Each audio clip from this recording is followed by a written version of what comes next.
सर्वमङ्गलमाङ्गल्ये शिवे सर्वार्थसाधिके शरण्ये त्र्यम्बके देवी नारायणी नमोस्तुते। ॐ ह्रीं दुं दुर्गायै नमः। ಓಂ ಶ್ರೀ ಗುರುಭ್ಯೋ ನಮಃ. ನಮ್ಮ ಯೂಟ್ಯೂಬ್ ವಾಹಿನಿಯ ಸಮಸ್ತ ವೀಕ್ಷಕರಿಗೆ ನಿಮ್ಮ ನೇತ್ರಾವತಿ ಮಾಡುವ ನಮಸ್ಕಾರಗಳು. ಮಾಸ ಭವಿಷ್ಯ ಕಾರ್ಯಕ್ರಮಕ್ಕೆ ನಿಮ್ಮೆಲ್ಲರಿಗೂ ಆತ್ಮೀಯವಾದ ಸ್ವಾಗತ. ವೀಕ್ಷಕರೇ, 2026ರ ಫೆಬ್ರವರಿ ಮಾಸ ಭವಿಷ್ಯ ನಿಮ್ಮ ರಾಶಿಗೆ ಯಾವ ರೀತಿ ಇದೆ ನೋಡೋಣ. ಕನ್ಯಾ ರಾಶಿ. ಕನ್ಯಾ ರಾಶಿಯವರಿಗೆ ನಿಮ್ಮ ರಾಶ್ಯಾಧಿಪತಿಯಾದಂತಹ ಬುಧ ಗ್ರಹ ನೋಡಿ, ನಿಮ್ಗೆ ರಾಶ್ಯಾಧಿಪತಿನೂ ಬುಧ ಗ್ರಹನೇ, ದಶಮಾಧಿಪತಿ ಕೂಡ ಬುಧ ಗ್ರಹನೇ. ಅವನು ಈ ತಿಂಗಳಲ್ಲಿ 6ನೇ ಮನೆಯಲ್ಲಿ ಸ್ಥಿತನಾಗಿರ್ತಾನೆ. 6ನೇ ಮನೆ ಶನಿಯ ಮನೆ, ಅಂದ್ರೆ ಕುಂಭ ರಾಶಿಯಲ್ಲಿ ಸ್ಥಿತನಾಗಿರ್ತಾನೆ. 6ನೇ ಮನೆಯಲ್ಲಿರೋದು ಒಂದು ತರದಲ್ಲಿ ಶುಭ, ಆದ್ರೆ ಇನ್ನೊಂದು ತರದಲ್ಲಿ ಅಶುಭ. ಯಾಕಂದ್ರೆ 6ನೇ ಮನೆ ಅನ್ನೋದು ನಿಮ್ಮ ಕೆಲಸವನ್ನ ತೋರಿಸುತ್ತೆ. ನೀವೆಷ್ಟು ಕೆಲಸವನ್ನ ಮಾಡ್ತೀರಾ, ಎಷ್ಟು ಸೇವೆಯನ್ನ ಮಾಡ್ತೀರಾ ಅನ್ನೋದ್ರ ಬಗ್ಗೆ ತೋರಿಸುತ್ತೆ. ಈ 6ನೇ ಮನೆಯಲ್ಲಿ ರಾಹು, ಶುಕ್ರ ಮತ್ತು ಬುಧ ಇವರೆಲ್ಲ ಇರ್ತಾರೆ ಈ ತಿಂಗಳಲ್ಲಿ. ಹಾಗಾಗಿ ತುಂಬಾ ಕೆಲಸ, ಅಂದ್ರೆ ವರ್ಕ್ ಪ್ರೆಷರ್ ಅಂತಾನು ಹೇಳ್ಬೋದು, ಅಥವಾ ತುಂಬಾ ಕೆಲಸಗಳು. ಅದು ನಿಮ್ಗೆ ಒಂಥರ ಚಾಲೆಂಜಿಂಗ್ ಟೈಮ್ ಅನ್ನೋ ತರ ಇರುತ್ತದು. ಅಂದ್ರೆ ಹೆಚ್ಚು ಹೆಚ್ಚು ಜವಾಬ್ದಾರಿಗಳಿರುತ್ತೆ, ಹೆಚ್ಚು ಕೆಲಸಗಳಿರುತ್ತೆ. ಬಟ್ ಅದನ್ನ ನಿಭಾಯಿಸಿದ್ರೆ ಮುಂದಿನ ದಿನಗಳಲ್ಲಿ ನಿಮ್ಗೆ ತುಂಬಾ ಒಳ್ಳೆ ಅವಕಾಶಗಳು ಸಿಗುತ್ತೆ ಅನ್ನೋ ರೀತಿಯಲ್ಲಿ ಇರುತ್ತೆ. ಹಾಗಾಗಿ ನಿಮ್ಮ ಕೆಲಸದ ಕಡೆ ಜಾಸ್ತಿ ನೀವು ಫೋಕಸ್ ಮಾಡ್ಲೇಬೇಕಾಗತ್ತೆ. ಆದರೆ ನಿಮ್ಮ ರಾಶ್ಯಾಧಿಪತಿನೇ ಹೋಗಿ 6ನೇ ಮನೆಯಲ್ಲಿ ಕೂತ್ಕೊಂಡಿರೋದ್ರಿಂದ ಈ ತಿಂಗಳಲ್ಲಿ ಸ್ವಲ್ಪ ಆರೋಗ್ಯದಲ್ಲಿ ತೊಂದರೆಗಳು ಬರುತ್ತೆ.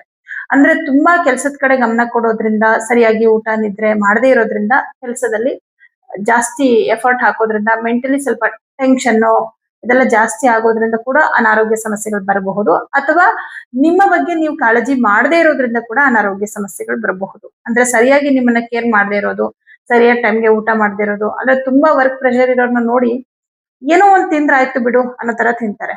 ಅಂದ್ರೆ ಅವ್ರಿಗೆ ಇಷ್ಟವಾದಂತ ಅಡಿಗೆ ಮಾಡ್ಕೊಂಡು ತಿನ್ನಲ್ಲ, ಏನೋ ಒಂದು ಹೊರಗಡೆ ತರಿಸ್ಕೊಳ್ತಾರೆ ತಿಂತಾರೆ. ಇಲ್ಲ ಮನೆಯಲ್ಲಿ ಏನೊಂದು ಆ ಕ್ಷಣಕ್ಕೆ ಏನಾಗುತ್ತೆ ಅದನ್ನ ಮಾಡ್ಕೊಂಡು ತಿನ್ನೋಂಥದ್ದು, ಬ್ರೆಡ್ ಅದು ಇದು ತಿನ್ಕೊಂಡು ಹೇಗೋ ಕಾಲ ಕಳೆದು ಬಿಡ್ತಾರೆ. ಬಟ್ ಏನಾಗುತ್ತೆ, ನೀವು ಅವತ್ತು ಮಾಡಿದ್ದು ಅವತ್ತಿಗೆ ನಿಮ್ಗೆ ಅದ್ರ ಎಫೆಕ್ಟ್ ಆಗಲ್ಲ. ಒಂದ್ 2-3 ದಿನ, ಒಂದ್ ವಾರ ಆಗಿದ ತಕ್ಷಣ ನಿಮ್ ದೇಹದಲ್ಲಿ ಎನರ್ಜಿ ಕಮ್ಮಿ ಆಗತ್ತೆ. ಮತ್ತೆ ನಿದ್ರೆನೂ ಅಷ್ಟೇ. ತುಂಬಾ ಕೆಲಸ ಅಂತ ಮಧ್ಯರಾತ್ರಿ ಮಲಗೋದು, ಬೆಳಗ್ಗೆನೂ ಬೇಗ ಹೇಳೋದು, ತುಂಬಾ ನಿದ್ರೆ ನಿಮ್ ದೇಹಕ್ಕೆ ಸಾಕಾಗಲ್ಲ ಅಂದಾಗ ಅದು ಕೂಡ ನಿಮ್ಮ ಅನಾರೋಗ್ಯ ಸಮಸ್ಯೆಗೆ ಕಾರಣ ಆಗುತ್ತೆ. ಹಾಗಾಗಿ ಸ್ವಲ್ಪ ಆರೋಗ್ಯದ ಕಡೆ ಗಮನ ಕೊಡಿ. ಅನಾರೋಗ್ಯ ಸಮಸ್ಯೆಗಳು ಕನ್ಯಾ ರಾಶಿಯವರಿಗೆ ಈ ತಿಂಗಳಲ್ಲಿ ಬರುತ್ತೆ. ಈಗಾಗ್ಲೇ ಸ್ವಲ್ಪ ಅನಾರೋಗ್ಯ ಸಮಸ್ಯೆಗಳಿದೆ ಅನ್ನೋರಿಗೆ ಅದು ಇನ್ನೂ ಜಾಸ್ತಿ ಆಗುತ್ತೆ. ಮುಖ್ಯವಾಗಿ ಯಾರಿಗೆ ಶುಗರ್ ಇದೆ ಅವರಿಗೆ ಅದು ಜಾಸ್ತಿ ಆಗುತ್ತೆ. ಶುಗರ್ ಪೇಷಂಟ್ಗಳು ತುಂಬಾ ನಿಮ್ಮ ಆರೋಗ್ಯದ ಕಡೆ ಕೇರ್ ಮಾಡ್ಬೇಕಾಗತ್ತೆ. ಯಾಕಂದ್ರೆ ಶುಕ್ರ 6ನೇ ಮನೇಲಿದ್ದಾನೆ. ಶುಕ್ರ ಶುಗರ್ ಕಾಯಿಲೆಗೆ ಕಾರಕ. ಹಾಗಾಗಿ ಇದೊಂದು ವಿಚಾರ. ಆದ್ರೆ ಸ್ವಲ್ಪ ನರಗಳಲ್ಲಿ ವೀಕ್ನೆಸ್ ಉಂಟಾಗೋದು, ಇನ್ಫೆಕ್ಷನ್ ಆಗೋದು, ಅಲರ್ಜಿ ಆಗೋದು ಇದೆಲ್ಲ ಆಗತ್ತೆ.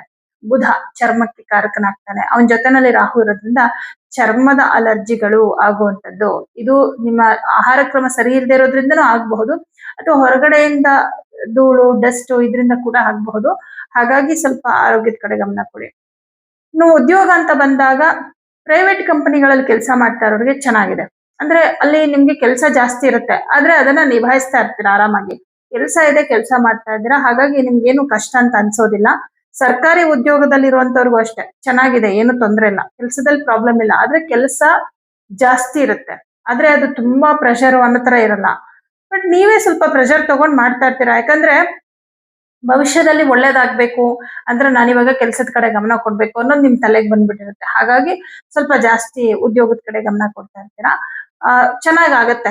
ನಿಮ್ ಕೆಲಸಗಳೆಲ್ಲ ನೀವು ಅನ್ಕೊಂಡಂಗೆ ಚೆನ್ನಾಗ್ ಆಗ್ತಾ ಇರುತ್ತೆ, ಏನು ತೊಂದರೆ ಇಲ್ಲ. ಇನ್ನು ಸ್ವಂತ ಉದ್ಯೋಗ ಅಂತ ಬಂದಾಗ, ಉದ್ಯೋಗದಲ್ಲಿ ನೀವು ನಿಮ್ ಎಫರ್ಟ್ ಚೆನ್ನಾಗಿರುತ್ತೆ, ಒಂದಿಷ್ಟು ಬದಲಾವಣೆ ಕೂಡ ಮಾಡ್ಕೊಳ್ತೀರಾ. ಯಾಕಂದ್ರೆ ಶುಕ್ರ ಬುಧ 6ನೇ ಮನೆಯಲ್ಲಿ ರಾಹು ಜೊತೆ ಕುತ್ಕೊಂಡಿರೋದ್ರಿಂದ ಒಂದಿಷ್ಟು ಕೆಲಸದಲ್ಲಿ ಚೇಂಜಸ್ ಮಾಡ್ಕೊಳ್ತೀರಾ. ಬಟ್ ಚೇಂಜಸ್ ಮಾಡ್ಕೊಳ್ತೀರಾ, ಅದನ್ನ ಕಾರ್ಯರೂಪಕ್ಕೂ ತರ್ತೀರಾ, ಅದಕ್ಕೆ ನೀವು ಬೇಕಾದಷ್ಟು ಶ್ರಮವನ್ನು ಕೂಡ ಹಾಕ್ತೀರಾ. ಆದ್ರೆ ಆ ಬದಲಾವಣೆಯಿಂದ ಇನ್ಕಮ್ ಅಂತ ತಗೊಂಡಾಗ ಏನ್ ಅಂತ ದೊಡ್ಡ ಮಟ್ಟದ ಲಾಭ ಬರಲಿಲ್ಲ. ನಾನು ಇಷ್ಟೆಲ್ಲ ಬದಲಾವಣೆಗಳು ಮಾಡ್ಕೊಂಡು ಇಷ್ಟೆಲ್ಲ ನಾನು ಎಫರ್ಟ್ ಹಾಕ್ತೆ, ಆದ್ರೆ ಏನು ಲಾಭ ಸಿಗ್ಲಿಲ್ಲ ಅನ್ನೋ ತರ ಅನ್ಸುತ್ತೆ. ಬಟ್ ನಿಮ್ಮ ಇವತ್ತಿನ ಎಫರ್ಟ್ ಏನಿದೆ ಅದರ ಲಾಭ ಮುಂದಿನ ದಿನಗಳಲ್ಲಿ ಸಿಗುತ್ತೆ, ಅಂದ್ರೆ ಲೇಟ್ ಆಗಿ ಸಿಗುತ್ತೆ. ಯಾಕಂದ್ರೆ ಇಲ್ಲಿ 2ನೇ ಮನೆ ಅಧಿಪತಿ ಶುಕ್ರ 6ನೇ ಮನೇಲಿದ್ದಾನೆ. ಅಕಸ್ಮಾತ್ ನಿಮಗೆ ಲಾಭ ಬಂದ್ರೂ ಕೂಡ ಖರ್ಚು ವಿಪರೀತ ಇರುತ್ತೆ ಈ ತಿಂಗಳಲ್ಲಿ ಕನ್ಯಾ ರಾಶಿಯವರಿಗೆ. ಯಾಕಂದ್ರೆ ಧನಾಧಿಪತಿಯಾದಂತಹ ಶುಕ್ರ ಗ್ರಹ ಋಣಸ್ಥಾನದಲ್ಲಿ ಕುತ್ಕೊಂಡಿರೋದ್ರಿಂದ ಈ ತಿಂಗಳಲ್ಲಿ ಆಕಸ್ಮಿಕ ಖರ್ಚುಗಳು ಬರುತ್ತೆ. ಒಂದು ನಿಮ್ಗೆ ಆರೋಗ್ಯದಲ್ಲಿ ಏನೋ ಸಮಸ್ಯೆ ಆಗಿ ಖರ್ಚಾಗ್ಬೋದು, ಅಥವಾ ಮನೆಯಲ್ಲಿ ಕೆಲವೊಂದು ವಸ್ತುಗಳು ಹಾಳಾಗುವಂಥದ್ದು. ಯಾಕಂದ್ರೆ ರಾಹು ಎಲೆಕ್ಟ್ರಿಕ್ ಐಟಮ್ಗಳನ್ನ ತೋರಿಸ್ತಾನೆ. 6ನೇ ಮನೆಯಲ್ಲಿ ರಾಹು ಇದ್ದಾನೆ. 2ನೇ ಮನೆ ಅಧಿಪತಿ ನಿಮ್ಮ ರಾಷ್ಟ್ರಾಧಿಪತಿ ಹೋಗಿ ರಾಹು ಜೊತೆ ಕುತ್ಕೊಂಡಿರೋದ್ರಿಂದ ಮನೆಯಲ್ಲಿ ಎಲೆಕ್ಟ್ರಿಕ್ ಐಟಮ್ಸ್ ಗಳು ಹಾಳಾಗುವಂಥದ್ದು. ಫ್ರಿಡ್ಜ್ ಏನೋ ಪ್ರಾಬ್ಲಮ್ ಆಯ್ತು, ವಾಷಿಂಗ್ ಮಿಷಿನ್ ಹಾಳಾಯ್ತು, ಟಿವಿ ಏನೋ ಪ್ರಾಬ್ಲಮ್ ಆಯ್ತು, ಏನೋ ಒಂದು ಇದೆಲ್ಲ ರಿಪೇರಿಗೆ ಒಂದಿಷ್ಟು ದುಡ್ಡು ಆಗುವಂಥದ್ದು. ಈ ತರ ಸ್ವಲ್ಪ ನಿಮಗೆ ನೀವು ಎಕ್ಸ್ಪೆಕ್ಟೇ ಮಾಡದೆ ಖರ್ಚುಗಳು ಬರೋದ್ರಿಂದ ಧನ ಅಂತ ಬಂದಾಗ, ಹಣಕಾಸಿನ ವಿಚಾರ ಅಂತ ಬಂದಾಗ ಸ್ವಲ್ಪ ಬೇಸರ ಆಗತ್ತೆ ಈ ತಿಂಗಳು ನಿಮ್ಗೆ. ಹಾಗೆ ನಿಮಗ್ ಬರ್ಬೇಕಾಗಿರೋ ದುಡ್ಡು ಬರಲ್ಲ. ಅಂದ್ರೆ ನೀವು ಕಷ್ಟಪಟ್ಟು ಇವಾಗ ಜನವರಿ ತಿಂಗಳಲ್ಲಿ ಕೆಲಸ ಮಾಡಿರ್ತೀರಿ, ಅದ್ರದ್ದು ದುಡ್ಡು ಬರಬೇಕು. ಅಥವಾ ಯಾರಿಗೋ ಒಂದು ಕಮಿಟ್ ಆಗಿರ್ತೀರಾ, ನಾನು ಇದನ್ನ ಕೆಲಸ ಮಾಡ್ಕೊಡ್ತೀನಿ, ನನಗೆ ಇದಿಷ್ಟು ಹಣ ಬರ್ಬೇಕು ಅಂತೇಳಿ, ಅದು ಬರಲ್ಲ. ಅಥವಾ ಪಾರ್ಟ್ನರ್ಶಿಪ್ ಅಲ್ಲಿ ಬಿಸ್ನೆಸ್ ಮಾಡಿರ್ತೀರಾ, ಹಣ ಬಂದಿರುತ್ತೆ, ಆದ್ರೆ ನಿಮ್ ಪಾರ್ಟ್ನರ್ ಕಡೆಯಿಂದ ಅದು ನಿಮಗ್ ಬಂದಿರಲ್ಲ. ಈ ತರ ನಿಮಗೆ ಬರ್ಬೇಕಾಗಿರುವ ಹಣ ಈ ತಿಂಗಳಲ್ಲಿ ಸ್ಟಕ್ ಆಗ್ಬಿಡುತ್ತೆ. ಬರೋದೇ ಇಲ್ಲ ಅಂತಲ್ಲ, ಬಟ್ ಈ ತಿಂಗಳು ಬರಲ್ಲ. ಹಾಗಾಗಿ ಸ್ವಲ್ಪ ಹಣಕಾಸಿನ ಬಗ್ಗೆ ಒಂದ್ ಚಿಂತೆ ಮಾಡ್ಬೇಕಾದಂತ ಸಂದರ್ಭ ಬರುತ್ತೆ. ಹೆಂಗಪ್ಪ ಇದು ದುಡ್ಡು ಬರ್ಲಿಲ್ಲ, ಇವತ್ ಬರುತ್ತೋ ನಾಳೆ ಬರುತ್ತೋ, ಈ ತರ. ಈಗ ಯಾರೋ ನಿಮ್ಮ ಹತ್ರ ಸಾಲ ತಗೊಂಡಿದ್ದಾರೆ, ಈ ವಾರನೇ ಕೊಡ್ತೀನಿ ಅಂತಿರ್ತಾರೆ, ಅವರು ನಾಳೆ ನಾಳೆ ನಾಳೆ ಅಂತ ಮುಂದೂಡ್ತಾ ಇರ್ತಾರೆ. ಅದು ಕೂಡ ಒಂದು ಟೆನ್ಷನ್. ದುಡ್ಡಿನ ಬಗ್ಗೆ ವಿಪರೀತ ಟೆನ್ಷನ್ ಇರುತ್ತೆ ನಿಮ್ಗೆ. ಬಟ್ ಟೆನ್ಷನ್ ಮಾಡ್ಕೊಂಬಿಡಿ, ಅದ್ ಬರೋ ಟೈಮ್ಗೆ ಖಂಡಿತ ಬರುತ್ತೆ. ನೀವು ಅದಕ್ಕೆ ಏನು ಎಫರ್ಟ್ ಹಾಕ್ಬೇಕು, ನಿಮ್ ಕೆಲಸ ಏನ್ ಮಾಡ್ಬೇಕು ಅದನ್ನ ಮಾಡಿ ನೀವು. ತೃತೀಯ ಭಾವಾಧಿಪತಿ ಪಂಚಮದಲ್ಲಿದ್ದಾನೆ. ತುಂಬಾ ಸ್ವಲ್ಪ ಬೇಸರಗಳಾಗತ್ತೆ ಕೆಲವೊಂದು ವಿಚಾರಗಳಲ್ಲಿ. ನಿಮ್ಗೆ ಹಳೆಯ ವಿಚಾರಗಳನ್ನ ನೆನ್ಪು ಮಾಡ್ಕೊಳ್ಳೋದು, ಬೇಜಾರ್ ಮಾಡ್ಕೊಳ್ಳೋದು, ಇದೆಲ್ಲ ಸ್ವಲ್ಪ ಆಗತ್ತೆ. ನಿಮ್ಮ ಸ್ನೇಹಿತರ ಹತ್ರ ತುಂಬಾ ಮಾತಾಡ್ತೀರಾ. ನಿಮ್ಮ ಸ್ನೇಹಿತ ಅಥವಾ ಸ್ನೇಹಿತೆ, ಆತ್ಮೀಯರು ಯಾರಿರ್ತಾರೆ ಅವ್ರ ಜೊತೆ ನಿಮ್ಮ ಕಷ್ಟ ಸುಖಗಳನ್ನ ತುಂಬಾ ಹೇಳ್ಕೊಳ್ಳೋದು, ಅವರನ್ನ ಭೇಟಿ ಮಾಡುವಂಥದ್ದು, ಅಥವಾ ಅವರೇ ನಿಮ್ ಮನೆಗ್ ಬರುವಂಥದ್ದು. ಒಂದ್ ರೀತಿ ಈ ಎಲ್ಲಾ ಸಮಸ್ಯೆಗಳು, ಅಯ್ಯೋ ದುಡ್ಡು ಬರ್ತಲ್ಲ, ಅಯ್ಯೋ ನನ್ ಕೆಲಸ ಮಾಡಿದ್ರು ಏನೋ ಆಗ್ತಾ ಇಲ್ವಲ್ಲ, ಅಯ್ಯೋ ನಾಳೆ ಏನ್ ಮಾಡೋದು, ಅಯ್ಯೋ ಖರ್ಚಾಗ್ತಿದೆ ಅನ್ನೋ ಈ ಟೆನ್ಷನ್ಗಳಲ್ಲಿ ಸ್ವಲ್ಪ ನಿಮ್ಮ ಆರೋಗ್ಯದಲ್ಲಿ ತೊಂದರೆಗಳು ಬೇರೆ ಆಗ್ತಾ ಇದೆ. ಈ ಎಲ್ಲಾ ಟೆನ್ಷನ್ ಮಧ್ಯದಲ್ಲಿ ಖುಷಿ ವಿಚಾರ ಅಂದ್ರೆ ನಿಮ್ಮ ಮನೆಗೆ ಸ್ನೇಹಿತರು ಅಥವಾ ನಿಮ್ಮ ಪ್ರೀತಿ ಪಾತ್ರರು ಬರುವಂತದ್ದು, ಅಥವಾ ಅವ್ರ ಜೊತೆ ತುಂಬಾ ಮಾತಾಡೋದು, ಅವ್ರನ್ನ ನೀವೇ ಭೇಟಿ ಮಾಡುವಂಥದ್ದು, ಇದು ನಿಮ್ಗೆ ಖುಷಿ ಕೊಡುವಂತ ವಿಚಾರ ಆಗಿರುತ್ತೆ. ಇನ್ನು ಚತುರ್ಥಾಧಿಪತಿ ಗುರುಗ್ರಹ ದಶಮದಲ್ಲಿ ಸ್ಥಿತನಾಗಿರೋದ್ರಿಂದ ಆಸ್ತಿ, ಮನೆ, ಭೂಮಿ, ವಾಹನ ಇತ್ಯಾದಿಗಳ ವಿಚಾರದಲ್ಲಿ ನಿರ್ಧಾರಗಳು ತಗೋಬಹುದು. ಅಂದ್ರೆ ಮನೆ ತಗೊಳ್ಳೋದಾಗಿರ್ಬೋದು, ಸೈಟ್ ತಗೊಳ್ಳೋದಾಗಿರ್ಬೋದು, ವಾಹನ ತಗೊಳ್ಳೋದಾಗಿರ್ಬೋದು. ಈ ವಿಷಯವಾಗಿ ನೀವು ಏನೇ ನಿರ್ಧಾರಗಳನ್ನ ಮಾಡೋದಾದ್ರೂ ಇದು ಒಳ್ಳೆ ಸಮಯ, ಖಂಡಿತ ಮಾಡ್ಬೋದು, ಏನ್ ಪ್ರಾಬ್ಲಮ್ ಇಲ್ಲ. ಇನ್ನು ಮುಖ್ಯವಾಗಿ 6ನೇ ಮನೆಯಲ್ಲಿ ಶುಕ್ರ ಇರೋದ್ರಿಂದ ಬ್ಯಾಂಕ್ ಲೋನ್ಗೋಸ್ಕರ ತುಂಬಾ ಪ್ರಯತ್ನ ಮಾಡ್ತಾ ಇದ್ದೀರಾ ಅಂತಂದ್ರೆ ಲೋನ್ ಸಿಗುವ ಸಾಧ್ಯತೆ ಇದೆ. ಇದೇನಪ್ಪ ಹೆಂಗೆ ದುಡ್ಡು ಬರುತ್ತೆ ನೋಡಿ, ಬ್ಯಾಂಕ್ ಇಂದ ಬರೋ ಲೋನು ನಿಮ್ಗೆ ಧನ ಅಲ್ಲ, ಅದು ಋಣನೇ. ಯಾಕಂದ್ರೆ ನಿಮ್ಗೆ ಬ್ಯಾಂಕ್ ಇಂದ ದುಡ್ಡು ಬರ್ತಿದಂಗೆ ನೀವು ಸಾಲಗಾರರಾಗ್ತೀರಾ. ಇಲ್ಲಿ ಧನಾಧಿಪತಿ ಹೋಗಿ 6ನೇ ಮನೇಲಿ ಇದ್ದಾನೆ. ನಿಮ್ಗೆ ಯಾರೋ ಸಾಲ ಕೊಡ್ತಾರೆ ಅನ್ಕೊಳ್ಳಿ, ಆ ದುಡ್ಡು ಬಂತಪ್ಪ, ಆ ಕ್ಷಣಕ್ಕೆ ನಿಮ್ಗೆ ದುಡ್ಡು ಬಂದಿರುತ್ತೆ. ಬಟ್ ನೀವು ಆ ದುಡ್ಡು ತಗೊಂಡ ಕ್ಷಣದಿಂದ ನೀವು ಸಾಲಗಾರರಾಗಿರ್ತೀರಾ. ಇದು ಬ್ಯಾಂಕ್ ಇಂದ ತಗೋಬಹುದು, ಅಥವಾ ಜನಗಳಿಂದಾನೇ ನೀವು ಸಾಲ ತಗೋಬಹುದು. ಹಾಗಾಗಿ ಇಲ್ಲಿ ಧನಾಧಿಪತಿ ಋಣ ಸ್ಥಾನದಲ್ಲಿದ್ದರೆ ಯಾವುದೋ ರೂಪದಲ್ಲಿ ನಿಮ್ಮ ಹತ್ರ ಸಾಲ ಮಾಡಿಸ್ತಾನೆ.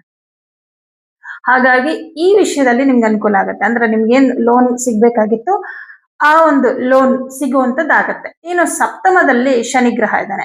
ಬಟ್ ಏನೇ ಪ್ರಾಬ್ಲಮ್ ಆಗ್ಲಿ ನಿಮ್ಮ ಕೆಲಸನ ನೀವು ತುಂಬಾ ಅಚ್ಚುಕಟ್ಟಾಗಿ ಮಾಡ್ತಾ ಇರ್ತೀರಾ. ಬಿಕಾಸ್ ಶನಿ ಯಾವಾಗ 7ನೇ ಮನೆಗೆ ಬಂದ ಅಲ್ಲಿಂದ ನಿಮ್ಮ ತಲೆಯಲ್ಲಿ ಒಂದು ಫಿಕ್ಸ್ ಆಯ್ತು, ನಾನ್ ಹಾರ್ಡ್ ವರ್ಕ್ ಮಾಡ್ಬೇಕು, ನಾನ್ ದುಡಿಬೇಕು, ನಾನ್ ಕಷ್ಟ ಪಡ್ಬೇಕು, ನಾನ್ ಕಷ್ಟಪಟ್ಟು ಜೀವನದಲ್ಲಿ ಬೇಗ ನಾನು ಅಭಿವೃದ್ಧಿಯನ್ನ ಸಾಧಿಸ್ಬೇಕು ಅನ್ನೋದು ಬಂದ್ಬಿಟ್ಟಿದೆ. ಯಾವಾಗ ಮೀನರಾಶಿಗೆ ಶನಿ ಬಂದ ಅವಾಗಿಂದ ತುಂಬಾ ಸೀರಿಯಸ್ ಆಗಿ ಕೆಲಸದ ಕಡೆ ಗಮನ ಕೊಡ್ತಾ ಇದ್ದಾರೆ ಕನ್ಯಾ ರಾಶಿಯವರು. ಈ ತಿಂಗಳು ಅಷ್ಟೇನೆ ನಿಮ್ ಕೆಲ್ಸ ಅದ್ರ ಕಡೆನೆ ಗಮನ ಕೊಡ್ತೀರಾ. ಬಟ್ ಅದು ನಿಮ್ಗೆ ಭವಿಷ್ಯದಲ್ಲಿ ತುಂಬಾ ಒಳ್ಳೆದನ್ನ ಕೊಡುತ್ತೆ. ಯಾಕಂದ್ರೆ ಶನಿ ಸಪ್ತಮದಲ್ಲಿ ದಿಗ್ಬಲನಾಗ್ತಾನೆ.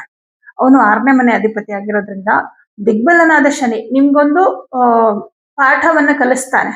ನೀನ್ ದುಡಿ, ಕಷ್ಟಪಡು, ನಾಳೆ ಒಳ್ಳೇದಾಗತ್ತೆ ಅನ್ನುವಂತಹ ಒಂದು ಪಾಠವನ್ನ ಕಲಿಸ್ತಾನೆ ಅಂತ ಹೇಳ್ಬೋದು. ಭಾಗ್ಯಾಧಿಪತಿ ಶುಕ್ರ ಗ್ರಹ 6ನೇ ಮನೇಲಿದ್ದಾನೆ. ಸ್ವಲ್ಪ ದೈವ ಕಾರ್ಯಗಳು, ದೇವಸ್ಥಾನಕ್ಕೆ ಹೋಗ್ಬೇಕು, ಏನೋ ಪೂಜೆ ಮಾಡಿಸ್ಬೇಕು ಅಂದ್ರೆ ತುಂಬಾ ವಿಘ್ನಗಳು ಬರ್ತಾ ಇರುತ್ತೆ. ಮೈಂಡ್ ಡೈವರ್ಟ್ ಆಗ್ತಾ ಇರುತ್ತೆ. ತುಂಬಾ ಚೆನ್ನಾಗಿ ಮನೆಯಲ್ಲಿ ಪೂಜೆ ಮಾಡ್ತಿದ್ದವರು ಕೂಡ ಈ ತಿಂಗಳಲ್ಲಿ ಯಾಕೋ ಮನೇಲಿ ಸರಿಯಾಗಿ ಪೂಜೆ ಮಾಡಕ್ ಆಗ್ತಾ ಇಲ್ಲ, ಸರಿಯಾದ ಟೈಮ್ ದೀಪ ಹಚ್ಚಕ್ ಆಗ್ತಾ ಇಲ್ಲ. ಪೂಜೆ ಇವತ್ ಮಾಡೋಣ ಅನ್ಕೋತೀನಿ, ಏನೋ ಒಂದ್ ಕೆಲ್ಸ ಅಥವಾ ಕೆಲ್ಸದ ಒತ್ತಡ, ಕಾರಣಗಳು ಕೆಲವೊಂದ್ಸಲ ಏನಾಗುತ್ತೆ, ಕಾರಣಗಳನ್ನು ಹುಡುಕ್ತಾ ಇರ್ಬೇಕಾಗತ್ತೆ ಜನಗಳು. ಯಾಕಂದ್ರೆ ಏನೋ ಒಂದು ವಿಘ್ನಗಳು, ಅಡೆತಡೆಗಳು, ಮನಸ್ಸಿಲ್ಲದ ಕೆಲಸ ನೋಡಿ, ಮನಸ್ಸಿಲ್ಲದೆ ಹೋಗಿ ಮಾಡೋವಂಥದ್ದು, ಇಂಟ್ರೆಸ್ಟ್ ಇರಲ್ಲ, ಈ ತರ ಆಗತ್ತೆ. ಯಾಕಂದ್ರೆ 9ನೇ ಮನೆ ಅನ್ನೋದು ಈ ಭಕ್ತಿಯನ್ನ ಸೂಚಿಸುತ್ತೆ.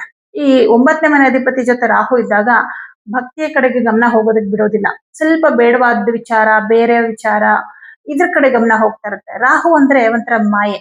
ನಮ್ ಜೀವನದಲ್ಲಿ ಯಾವ್ದು ನಮ್ಗೆ ಒಳ್ಳೇದ್ ಮಾಡಲ್ಲ ಅದ್ರ ಕಡೆ ಗಮನ ಕೊಡೋ ಹಾಗೆ ಮಾಡೋದು ರಾಹು. ನೋಡಿ, ನೆಗೆಟಿವ್ ವಿಚಾರಗಳ ಕಡೆಗೆ ಮನಸ್ಸು ಬೇಗ ಹೋಗುತ್ತೆ. ನೆಗೆಟಿವ್ ವಿಚಾರಗಳು ತುಂಬಾ ಜನಗಳನ್ನ ತಲುಪುತ್ತೆ. ಆದ್ರೆ ಪಾಸಿಟಿವ್ ವಿಚಾರಗಳು ಕೆಲವ್ರನ್ನ ಮಾತ್ರ ತಲುಪುತ್ತೆ. ಯಾಕೆ ನೆಗೆಟಿವ್ ವಿಚಾರಗಳು ಇಷ್ಟೊಂದು ಜನಗಳನ್ನ ತಲುಪುತ್ತೆ? ರಾಹುವಿನ ಮಾಯೆ. ಹಾಗಾಗಿ ಅದಕ್ಕೆ ನಾವು ಅದನ್ನ ಸ್ಟಾರ್ಟಿಂಗ್ ಅಲ್ಲೇ ಹತ್ರ ಬಿಟ್ಕೊಳ್ಬಾರ್ದು. ಈ ನೆಗೆಟಿವ್ ವಿಚಾರಗಳು, ಬೇಡವಾದ ವಿಚಾರಗಳು ಅದನ್ನ ತುಂಬಾ ನಾವು ನಮ್ ಆಳಕ್ಕೆ ಇಳಿಯೋದಕ್ಕೆ ಬಿಡ್ಲೇಬಾರ್ದು. ಸ್ಟಾರ್ಟಿಂಗ್ ಅಲ್ಲಿ ಅದನ್ನ ನನ್ಗೆ ಆ ವಿಷಯ ಬೇಡ ಬಿಟ್ಟಾಕ್ಬೇಕು, ಈ ತರ ಸ್ಟಾರ್ಟಿಂಗ್ ಅಲ್ಲಿ ಅದನ್ನ ಬಿಟ್ಬಿಡ್ಬೇಕು. ಹಾಗಾಗಿ ಸ್ವಲ್ಪ ಮನೆಯಲ್ಲಿ ಪೂಜೆ ಪುನಸ್ಕಾರಗಳನ್ನ ಮಾಡಕ್ ಆಗದೆ ಇರೋದ್ರಿಂದ ಮನೆಯಲ್ಲಿ ಒಂದ್ ಸ್ವಲ್ಪ ಪಾಸಿಟಿವ್ ಎನರ್ಜಿ ಕಮ್ಮಿ ಆಗೋದ್ರಿಂದ ಏನೋ ಒಂಥರ ಅಶಾಂತಿಯ ವಾತಾವರಣ ಇರುತ್ತೆ ಮನಸ್ಸಲ್ಲಿ ಒಂಥರ ಅಶಾಂತಿಯುತ ವಾತಾವರಣ. ಹಾಗೆ ಮಾತಿನ ವಿಷಯದಲ್ಲಿ ಸ್ವಲ್ಪ ಬೇಸರಗಳಾಗುತ್ತೆ. ನಿಮ್ಮ ಮಾತಿಂದ ನಿಮ್ಮ ವ್ಯಕ್ತಿತ್ವಕ್ಕೆ ಧಕ್ಕೆ ಬರುವಂತದ್ದು. ನೀವಲ್ಲ, ಆದ್ರೆ ನಿಮ್ಮ ಮಾತು ನೀವಲ್ಲದ ವ್ಯಕ್ತಿತ್ವವನ್ನ ತೋರ್ಪಡಿಸುತ್ತೆ. ರಾಹು ಏನ್ ಮಾಡ್ತಾನೆ? ನಿಮ್ಮ ಮಾತನ್ನ ಬೇರೆ ತರ ಟ್ವಿಸ್ಟ್ ಮಾಡ್ತಾನೆ. ರಾಹು ಅಂದ್ರೆ ನಿಮ್ಮ ಹೆಸರನ್ನ ಬದಲಾಯಿಸುವ ಕೆಲಸ. ಅಂದ್ರೆ ಎಲ್ಲೋ ನಿಮ್ಮ ಹೆಸರಿಗೆ ಧಕ್ಕೆ ಬರ್ತಾ ಇದೆ ಅನ್ನೋ ರೀತಿಯಲ್ಲಿ.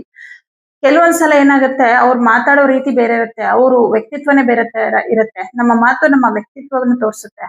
ಆದ್ರೆ ಇವಾಗ ವಾಕ್ಸ್ಥಾನಾಧಿಪತಿ ಜೊತೆ ರಾಹು ಬಂದಾಗ ನೀವಲ್ಲದ ವ್ಯಕ್ತಿತ್ವವನ್ನ ನಿಮ್ಮ ಮಾತು ತೋರಿಸ್ಬಿಡುತ್ತೆ. ಹಾಗಾಗಿ ಮಾತಿನ ವಿಷಯದಲ್ಲಿ ತುಂಬಾ ಜಾಗೃತರಾಗಿರಿ. ಅನವಶ್ಯಕ ಮಾತು ಬೇಡ. ಬೇರೆಯವ್ರ ವಿಷಯ ಮಾತಾಡ್ಬೇಡಿ. ಬೇರೆಯವ್ರ ವಿಷಯ ಮಾತಾಡ್ತಿದಾರೆ ಅಂದ್ರೆ ನೀವಲ್ಲಿರ್ಬೇಡಿ. ಅಪವಾದಗಳನ್ನ ಹೊತ್ಕೋಬೇಕಾಗತ್ತೆ ನೀವು. ಅದು ಕೂಡ ಆಗುತ್ತೆ. ಅಷ್ಟಮಾಧಿಪತಿ ಉಚ್ಚ ಕ್ಷೇತ್ರದಲ್ಲಿದ್ದಾನೆ. ಬೇರೆ ಯಾರೋ ಮಾಡಿದ ತಪ್ಪಿಗೆ ನೀವು ಅಪವಾದ ಹೊತ್ಕೋಬೇಕಾಗತ್ತೆ. ಯಾರೋ ಹೇಳಿರ್ತಾರೆ ನೀವು ಅಂತ ಆಗತ್ತೆ. ಈ ತರ ಎಲ್ಲ ಪ್ರಾಬ್ಲಮ್ಗಳು ಬರೋದ್ರಿಂದ ತುಂಬಾ ಎಚ್ಚರಿಕೆಯಿಂದ ಇರ್ಬೇಕು. ನೀವು ನಿಮ್ಮ ಕೆಲಸ, ನಿಮ್ಮ ಕುಟುಂಬ ಇಷ್ಟರ ಕಡೆಗೆ ಜಾಸ್ತಿ ಗಮನ ಕೊಡಿ. ಕುಟುಂಬದಲ್ಲೂ ಅಷ್ಟೇ, ನೀವು ತುಂಬಾ ಮಾತಾಡಕ್ ಹೋದಾಗ ಜಗಳ ಮನಸ್ತಾಪಗಳು ಕೂಡ ಆಗೋ ಸಾಧ್ಯತೆ ಇರೋದ್ರಿಂದ ಶಾಂತವಾಗಿರೋದಕ್ಕೆ ಏನ್ ಮಾಡ್ಬೇಕು ಅದನ್ನ ಮಾಡಿ. ಮುಖ್ಯವಾಗಿ ಮನೆಯಲ್ಲಿ ಪ್ರತಿದಿನ ಪೂಜೆ ಮಾಡಿ. ಬೆಳಗ್ಗೆ ಸಾಯಂಕಾಲ ದೀಪ ಹಚ್ಚಿ ಪೂಜೆ ಮಾಡಿ. ಪ್ರತಿದಿನ ಲಕ್ಷ್ಮಿ ಅಷ್ಟೋತ್ತರ ಮತ್ತೆ ವಿಷ್ಣು ಅಷ್ಟೋತ್ತರವನ್ನ ಹೇಳ್ಕೊಳ್ಳಿ. ಇದು ಮನೆಯಲ್ಲಿ ಪಾಸಿಟಿವ್ ಎನರ್ಜಿನ ಜಾಸ್ತಿ ಮಾಡುತ್ತೆ. ಹಾಗೆ ಪ್ರತಿದಿನ ಸ್ವಲ್ಪ ಹೊತ್ತು ಮೆಡಿಟೇಷನ್ ಮಾಡಿ, ಅಂದ್ರೆ ಧ್ಯಾನ ಮಾಡಿ. ಯಾವ್ದಾದ್ರು ಒಂದು ಶ್ಲೋಕನ ಹಾಕೊಂಡು ಕಣ್ಮುಚ್ಚಿ ಧ್ಯಾನ ಮಾಡ್ತಾ ಇರಿ. ಇದನ್ನ ಪ್ರತಿದಿನ ಮಾಡಿ. ಎಷ್ಟೇ ಕೆಲಸದ ಒತ್ತಡ ಇದ್ರು ಇದನ್ನೊಂದು ಅರ್ಧ ಗಂಟೆ ಅಥವಾ ಒಂದು 1/4 ಗಂಟೆ ಆದ್ರೂ ಮಾಡಿ. ಇದು ಮನಸ್ಸಿಗೆ ಸಮಾಧಾನ ಕೊಡುತ್ತೆ. ತಪ್ಪದೇ ಈ ತಿಂಗಳು ಮಾಡ್ಬೇಕಾಗಿರೋ ಪರಿಹಾರ ಏನಂದ್ರೆ, ಅಂದ್ರೆ ನಿಮ್ಮ ಹಣಕಾಸಿನ ವಿಷಯ ಇದಕ್ಕೆಲ್ಲ ಒಳ್ಳೇದಾಗೋದಕ್ಕೆ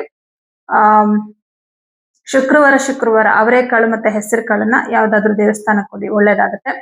ಇನ್ನು ವಿದ್ಯಾರ್ಥಿಗಳಿಗೆ ಏನ್ ತೊಂದರೆ ಇಲ್ಲ. ಪಂಚಮಾಧಿಪತಿ ದಿಗ್ಬಲನಾಗಿರೋದ್ರಿಂದ ವಿದ್ಯಾರ್ಥಿಗಳಿಗೆ ಯಾವುದೇ ರೀತಿಯ ಸಮಸ್ಯೆಗಳು ಬರೋದಿಲ್ಲ. ಆದ್ರೆ ಹಣಕಾಸಿನ ವಿಷಯ ಇದ್ರಲ್ಲೆಲ್ಲ ಸ್ವಲ್ಪ ಸಮಸ್ಯೆ ಇರೋದ್ರಿಂದ ಪರಿಹಾರವನ್ನ ಮಾಡ್ಕೊಳ್ಳಿ, ಒಳ್ಳೇದಾಗತ್ತೆ. ಎಲ್ರಿಗೂ ಶುಭವಾಗಲಿ.